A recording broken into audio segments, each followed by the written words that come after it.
8 প্রকার মানুষ আছে যাদের কবরে মুনকার নকির আসে না, তাদেরকে প্রশ্নই করা হয় না, বিনা প্রশ্নে তারা হাসরের ময়দানে উঠবে। সুবহানাল্লাহ বলেন। এর মধ্যে 1 নম্বর হলো যারা আল্লাহর রাস্তায় শাহাদাত বরণ করেন, শহীদ হয়ে যায়।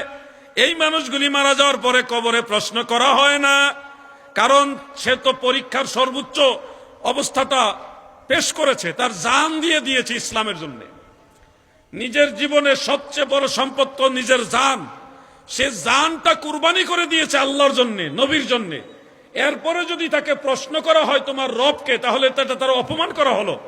এই জন্য নবী আকরাম সাল্লাল্লাহু আলাইহি ওয়াসাল্লাম বলেছে, যারা শহীদ হয় তাদের কবরে কোনো প্রশ্ন করা হয় না।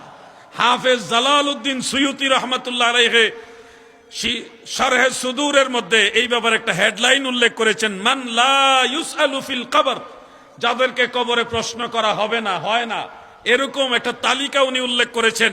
উল্লেখ করতে গিয়ে সবগুলো হাদিস একসাথে উনি জমা করেছেন।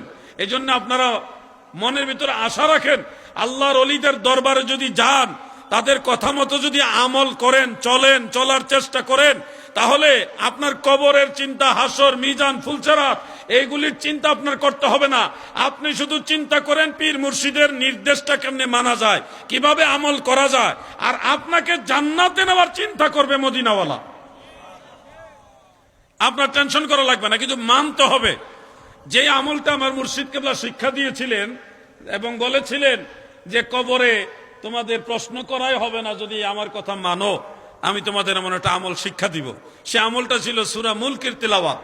তাবারাকাল্লাযী বিয়াদিহিল মুলক ওয়া হুয়া আলা কুল্লি শাইইন কাদির। এই সূরা যদি প্রতিদিন একবার করে তেলাওয়াত করেন, সম্ভব হলে এশারের নামাজের পরে ঘুমাইবার আগে তেলাওয়াত করবেন।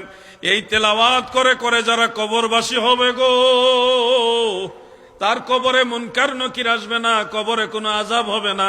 সে এক ঘুমে হাসরের ময়দান হয়ে যাবে, এই এক ঘুমে ময়দানে মাহশারে দাঁড়িয়ে যাবে। আমল করতে হবে। আল্লাহ তাআলা আমাদের তৌফিক দেন, বলেন আমিন।